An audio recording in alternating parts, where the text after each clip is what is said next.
नमस्कार स्टूडेंट। आज की क्लास में आप सभी का एक बार फिर से स्वागत है। अभी अपन बहुपरमाणुक आयन वाले जो यौगिक होते हैं उनके सूत्र बनाना अपन सीख रहे हैं। तो पिछले वीडियो में हमने कुछ सरल यौगिकों के जो सूत्र हैं वो बनाना सीखे थे। उसमें और भी अभी है ना यौगिक हैं, है ना, तो उसके बारे में भी अपन है ना बाद में देखेंगे। पहले अपन है ना बहुपरमाणुक आयनों का देख लेते हैं सूत्र बनाना। तो कल अपन ने Na2CO3 और इसके अलावा इसमें अपन ने NaNO3 का अपन ने कल देखा था, और इसके अलावा Al2SO4 का होल थ्राइज।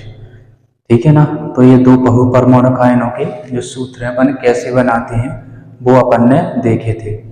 इसके अलावा मैं कुछ और भी है ना सूत्र लेके आया हूँ। इनके भी अपन है ना इन सूत्रों के नाम भी अपन देखेंगे, और इसके अलावा इनके जो भी जो सूत्र हैं वो कैसे बने हैं वो भी अपन देखेंगे। इसके अलावा ये करने के बाद कुछ सरल यौगिकों के और भी कुछ हमारे पास फॉर्मूले हैं, उनको भी अपन बनाना सीखेंगे।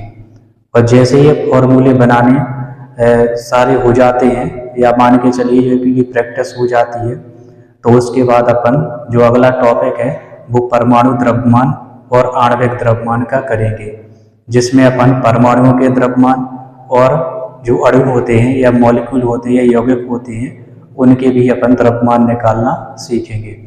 तो अभी अपन है ना शुरू करते हैं। तो सबसे जो पहला है CaOH का होल थ्राइज, इसका नाम है calcium hydroxide. Calcium hydroxide, calcium hydroxide, calcium hydroxide. इसका है नाम है मैग्नीशियम हाइड्रोक्साइड। मैग्नीशियम हाइड्रोक्साइड, इसका जो नाम है वो है मैग्नीशियम हाइड्रोक्साइड।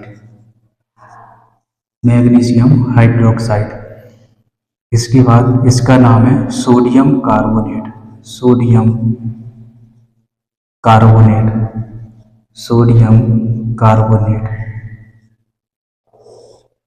इसके बाद इसका नाम है ammonium sulphate. Ammonium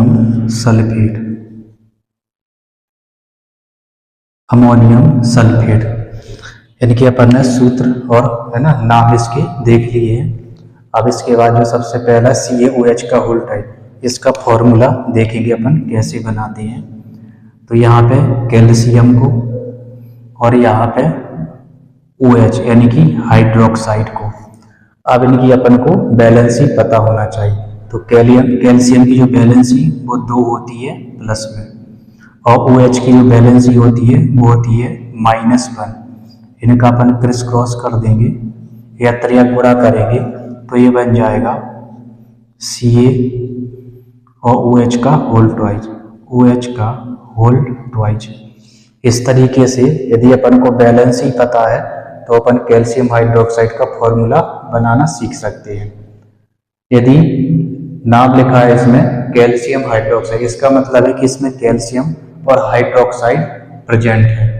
magnesium hydroxide, तो इसका मतलब इसमें मैग्नीशियम और हाइड्रोक्साइड आयन प्रेजेंट है।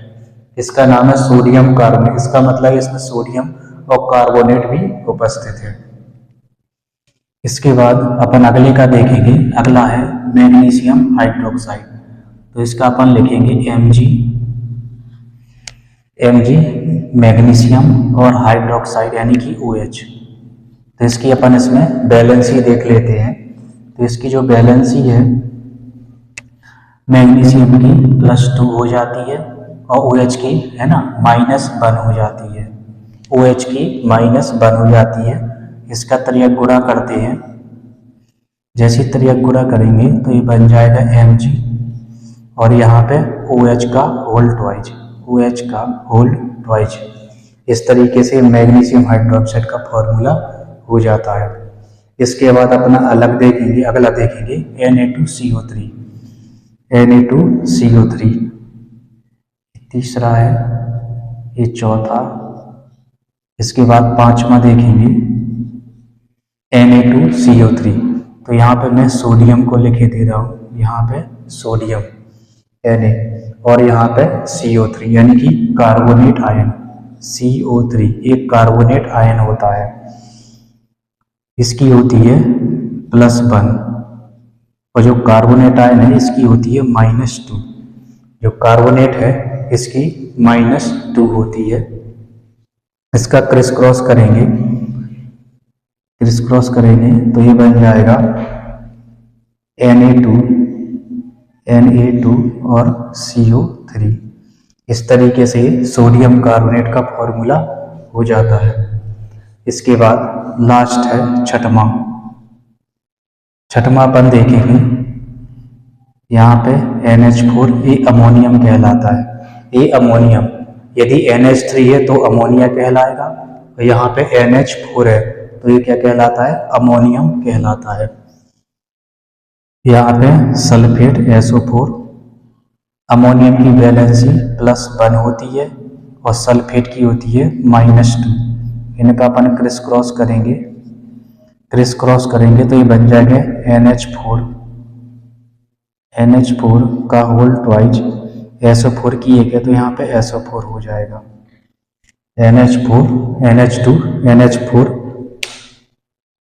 NH4 का होल ट्वाइज SO4।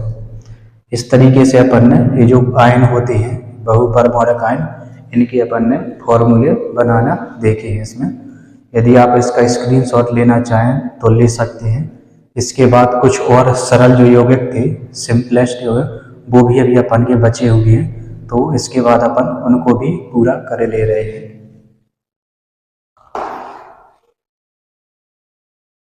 इसके बाद मैंने ये कुछ फॉर्मूले लिखे हुए हैं, ठीक है ना। तो इसके अपन पहले नाम पता कर लेते हैं कि नाम क्या है। तो इसका नाम है सोडियम ऑक्साइड, इसका नाम है सोडियम ऑक्साइड। इसका जो नाम है वो है सोडियम ऑक्साइड। इसका नाम है सोडियम सल्फाइड।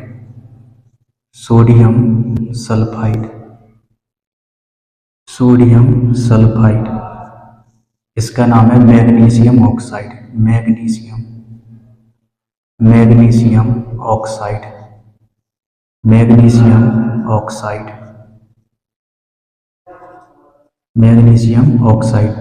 इसका नाम है कैल्शियम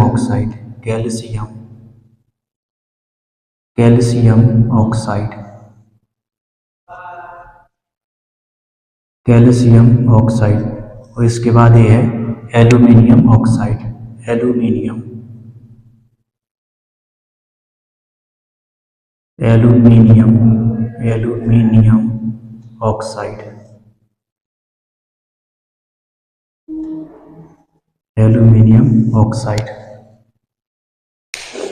अब इसके बाद इनके अपन फॉर्मूले बनाना देखेंगे कि कैसे इनके फॉर्मूले बने हैं। सोडियम और ऑक्साइड, यानी कि इसमें सोडियम है और इसमें ऑक्साइड यानी कि O है, तो इसका अपन लिखेंगे यहाँ पे Na और यहाँ पे ऑक्सीजन यानी कि O। तो जैसे ही अपन यहाँ पे इसकी वैलेंसी लिखेंगे तो उसकी होती है +1 और ऑक्सीजन की होती है -2। तो इनका अपन करेंगे त्रियक गुणा, और जैसे ही त्रियक गुणा करेंगे तो ये हो जाएगा Na2 और यहाँ पे ये O हो जाता है Na2O। इसी प्रकार Na2S का देखेंगे अपन, तो यहाँ पे लिखेंगे Na, यहाँ पे लिखेंगे S। तो Na की वैलेंसी +1 और S की जो वैलेंसी होती है ये होती है -2। इसका अपन निकालेंगे, इसका करेंगे त्रियक गुणा, और त्रियक गुणा करेंगे तो ये बन जाएगा Na2 और यहाँ पे S, Na2S बन जाता है। इसके बाद देखेंगे अपन मैग्नीशियम ऑक्साइड का, MgO। यहाँ पे मैग्नीशियम, यहाँ पे ऑक्सीजन। मैग्नीशियम की होती है +2, ऑक्सीजन की -2।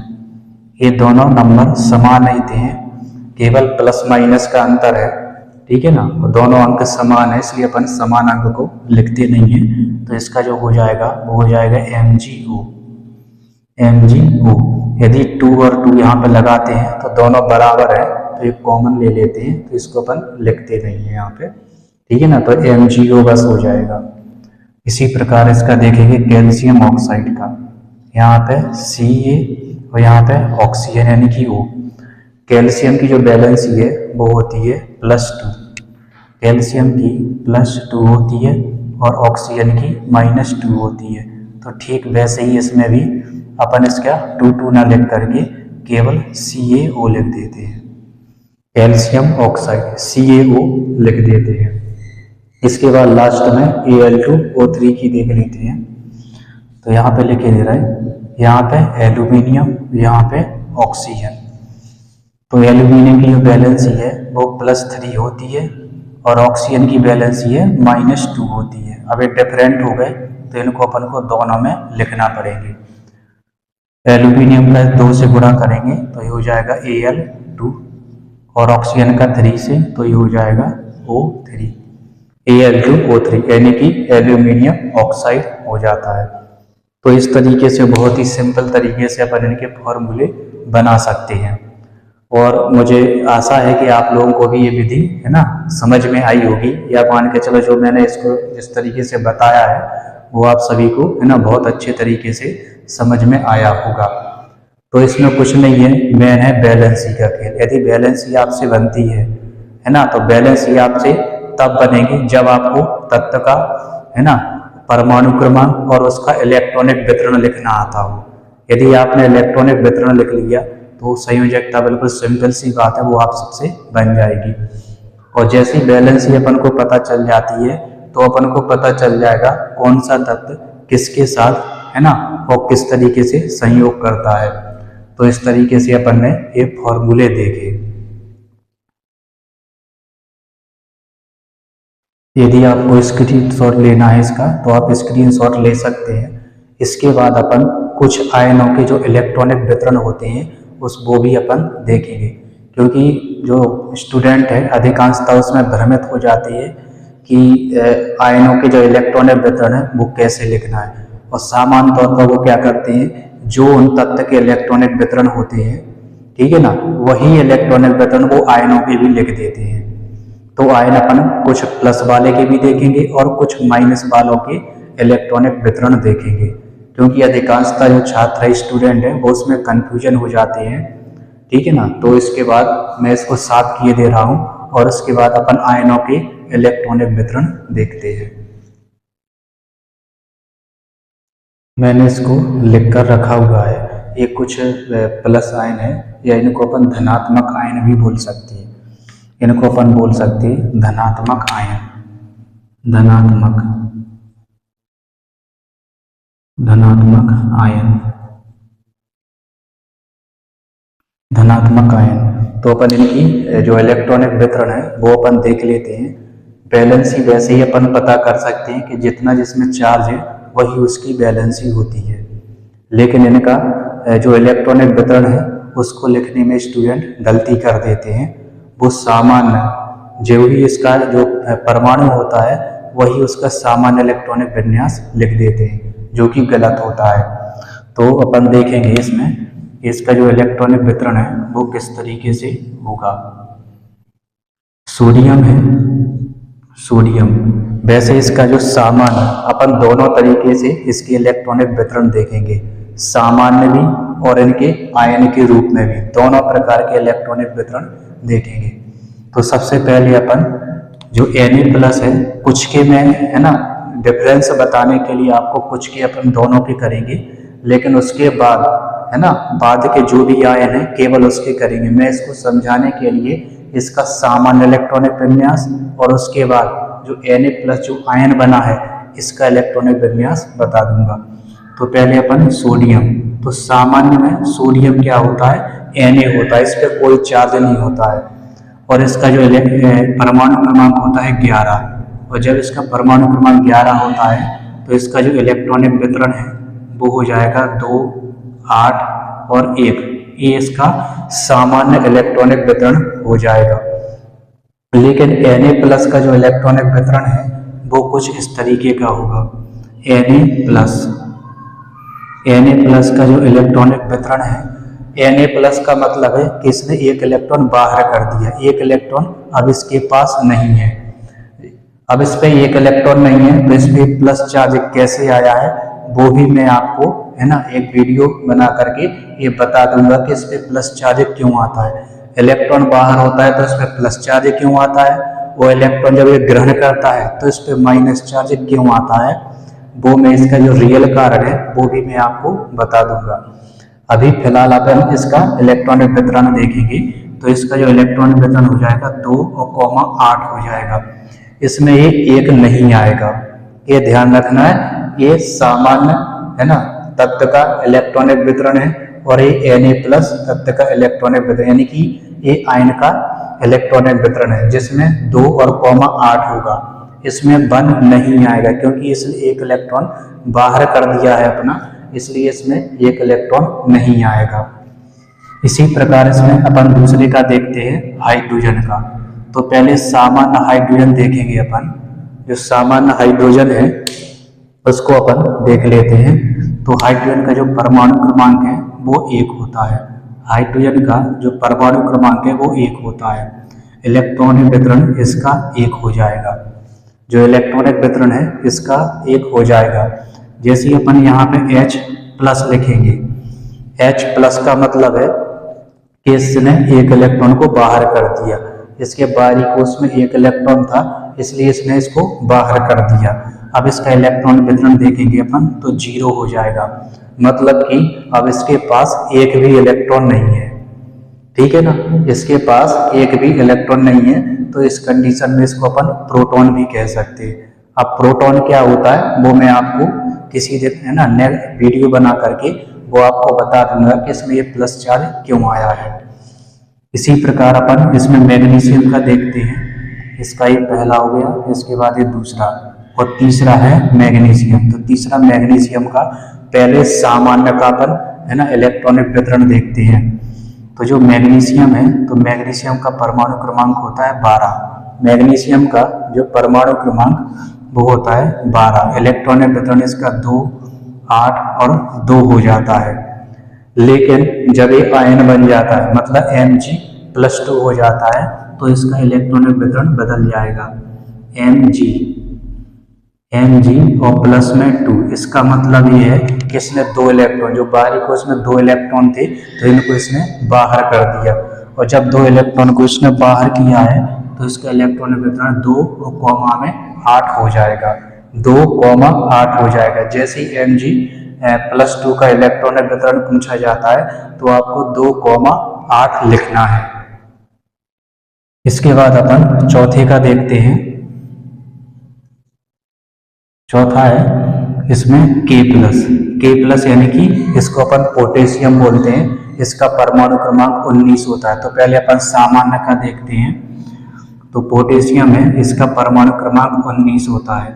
इलेक्ट्रॉनिक वितरण इसका हो जाएगा 2,8, 8 और कॉमा में 1 हो जाता है। 8 8 दूनी 16, 17 18 और 1 19। तो एक इलेक्ट्रॉन को ये क्या कर देगा, ये बाहर कर देता है। और जैसे ही बाहर करेगा तो ये बन जाता है K+। और जब K+ बन जाता है तो इसका जो इलेक्ट्रॉनिक वितरण है वो होगा 2, कॉमा में 8 और कॉमा में 8। इस तरीके से इसका इलेक्ट्रॉनिक वितरण होगा। तो आप समझ ही गए होंगे, जितने भी इसमें चार्ज लगे हैं ये इतने इलेक्ट्रॉन बाहर हो जाते हैं। और जब इतने इलेक्ट्रॉन बाहर आ जाते हैं तो उसको इलेक्ट्रॉनिक वितरण में उसके बाद अपन को नहीं लिखना है। इसके बाद अपन पांचवा देखते हैं। वैसे मैंने इनके इलेक्ट्रॉनिक वितरण जो तत्व हैं उनके रियल में बताए हुए हैं। तो अब मैं केवल इसके आयन की, है ना, केवल बता देता हूं क्योंकि मुझे लगता है कि आप लोगों को अभी समझ में आ गया होगा।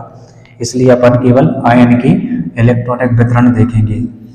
Al3 पॉजिटिव, ठीक है ना। तो इसका जो इलेक्ट्रॉनिक वितरण वो हो जाएगा 2, कॉमा में 8, है ना, 2, कॉमा में 8। क्योंकि 3 और होना चाहिए तो 3 इसने क्या कर दिया, इलेक्ट्रॉनों को बाहर कर दिया है, तभी जाके ये Al3 पॉजिटिव बना है। ठीक है ना। तो 2,8 हो जाएगा। इसी प्रकार अगला देखेंगे अपन, वो है Ca2+। Ca2+। तो इसका जो इलेक्ट्रॉनिक वितरण वो हो जाएगा 2, कॉमा में 8 और कॉमा में 8, 8 दूनी 16, 17, 18, यानी कि 18 इलेक्ट्रॉन बचेंगे। 2 इलेक्ट्रॉन इसने बाहर कर दिए, इसलिए इसका इलेक्ट्रॉन वितरण 2, 8 हो जाता है। इसके बाद है सातवां देखेंगे तो ये Li+, यानी कि इसका नाम है लिथियम।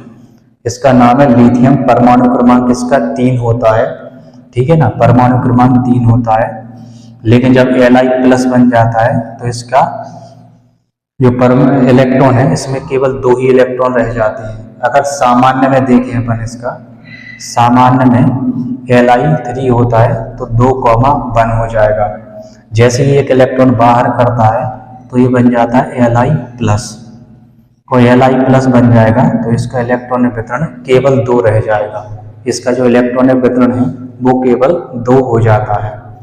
तो इस तरीके से जो धनात्मक आयन थे उनके अपन ने, है ना, इलेक्ट्रॉनिक वितरण लिखना सीखे। आप यदि चाहें तो इसका स्क्रीनशॉट भी ले सकते हैं। मैं क्योंकि इनको साफ करने वाला हूँ, क्योंकि इनके बाद अब अपन जो ऋणात्मक आयन वाले होते हैं, ठीक है ना, जिनके पास ऋण आयन होता है, उनके भी अपन इलेक्ट्रॉनिक वितरण लिखना सीखेंगे। इसके बाद मैंने कुछ ऋण आयन वाले या ऋणात्मक आयन वाले कुछ तत्व लिए हैं। ये हुए ऋणात्मक आयन,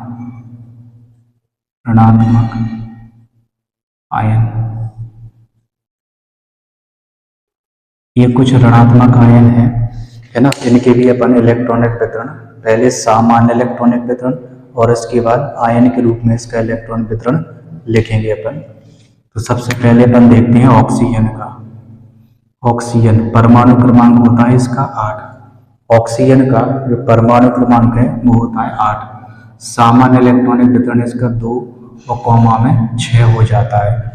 2, कॉमा में 6 हो जाता है। 2, कॉमा में 6 हो जाता है। अब इसका O2- में इलेक्ट्रॉनिक वितरण देखेंगे। O2- में इसमें क्या होता है, इसकी वैलेंसी होती है 2, ठीक है ना, 2 वैलेंसी होती है। तो ये 2 इलेक्ट्रॉन किसी और से ले लेता है। ये क्या करेगा, ये 2 इलेक्ट्रॉन किसी और से ले लेगा, तो इसलिए इस पे इलेक्ट्रॉनों की अधिकता हो जाती है, इसलिए इस पे 2- आ जाता है। और इस कंडीशन में इसका जो इलेक्ट्रॉनिक वितरण है वो कुछ इस तरीके से हो जाता है, 2 और कॉमा में 8, ठीक है ना। तो O2- का जो इलेक्ट्रॉनिक वितरण है वो 2,8 हो जाएगा। उसमें जितना चार्ज था उतने इलेक्ट्रॉन अपन ने कम कर दिए थे सामान्य इलेक्ट्रॉनिक विन्यास से। लेकिन इसमें क्या करना है अपन को, जितने भी इसमें चार्ज हैं उतने इलेक्ट्रॉनों को अपन को प्लस कर देना है। जो सामान्य इलेक्ट्रॉनिक वितरण है उससे इतने इलेक्ट्रॉन अपन को प्लस कर देना है, जैसे कि अपन ने ऑक्सीजन के केस में किया है। इसी प्रकार अपन दूसरा देखेंगे फ्लोरीन का। तो फ्लोरीन का जो सामान्य है इसका परमाणु क्रमांक होता है 9। फ्लोरीन का परमाणु क्रमांक 9 और इसका सामान्य इलेक्ट्रॉनिक वितरण 2 और कॉमा में 7 हो जाता है। 2, कॉमा में 7 हो जाता है। लेकिन जब ये इलेक्ट्रॉन किसी से ले लेता है तो ये F- बन जाता है। तो ये क्या है, F- बन जाता है। और इस कंडीशन में इसका इलेक्ट्रॉन वितरण 2 और कॉमा में 8 हो जाता है। तो उस कंडीशन में इसका इलेक्ट्रॉन वितरण 2,8 हो जाता है। इसी के बाद तीसरा देखेंगे। तीसरा है इसमें क्लोरीन। तो क्लोरीन का सामान्य इलेक्ट्रॉनिक वितरण देखेंगे। सामान्य इलेक्ट्रॉनिक वितरण 2, कॉमा में 8 और कॉमा में 7 होता है। परमाणु क्रमांक 17, इलेक्ट्रॉन वितरण 2, 8, 7 होता है। ये सामान्य इलेक्ट्रॉनिक विन्यास है। लेकिन जैसे ही एक इलेक्ट्रॉन ये ग्रहण कर लेता है तो ये बन जाता है Cl-। ये बन जाता है Cl-। इस कंडीशन में इसका इलेक्ट्रॉनिक वितरण 2, 8 और कॉमा में 8 हो जाता है। यानी कि एक तरह से कहा जाए इसने इलेक्ट्रॉन जिससे लिया है ना, तो इससे क्या है, इसका अष्टक पूरा हो जाता है। इसके बाद अपन, है ना, अगला देखेंगे चौथा। ये है सल्फर। ये है सल्फर। सल्फर का परमाणु क्रमांक होता है 16। सल्फर का जो परमाणु क्रमांक है वो 16 होता है। इलेक्ट्रॉनिक वितरण इसका हो जाएगा 2,8 और कॉमा में 6, 2,8,6 हो जाता है। जैसे ये 2 इलेक्ट्रॉन किसी से लेगा तो ये S2 माइनस बना लेता है, S2 माइनस बना लेगा, तो इस कंडीशन में इसका इलेक्ट्रॉन वितरण 2,8 और 8 हो जाता है। तो S2 माइनस का जो इलेक्ट्रॉन वितरण है वो 2,8,8 हो जाएगा। इसी के बाद लास्ट है H माइनस, 5वां है H माइनस। इसको हाइड्राइड आयन बोलते हैं, इसको हाइड्राइड आयन बोलते हैं, और H प्लस हो तो उसको प्रोटॉन बोलते हैं। तो सामान्य देखेंगे यदि इसका सामान्य देखें तो सामान्य में इलेक्ट्रॉन जो इसका परमाणु क्रमांक है 1 होता है और इलेक्ट्रॉनिक वितरण 1 हो जाएगा। लेकिन जैसे ये इलेक्ट्रॉन क्या है, एक इलेक्ट्रॉन किसी से ले लेगा, एक इलेक्ट्रॉन ग्रहण कर लेता है, तो ये बन जाता है H माइनस, और इस कंडीशन में इसका इलेक्ट्रॉनिक वितरण 2 हो जाता है। तो इस कंडीशन में इसका जो इलेक्ट्रॉनिक वितरण है वो 2 हो जाता है। तो आज की क्लास में बस इतना ही। आशा करता हूँ कि आपको ये है ना जो भी मैंने बताया है ये आपको अच्छे से है ना समझ में आया होगा। तो आज की क्लास में बस इतना ही। हंसते रहिए, खेलते रहिए, मुस्कुराते रहिए और पढ़ते रहिए।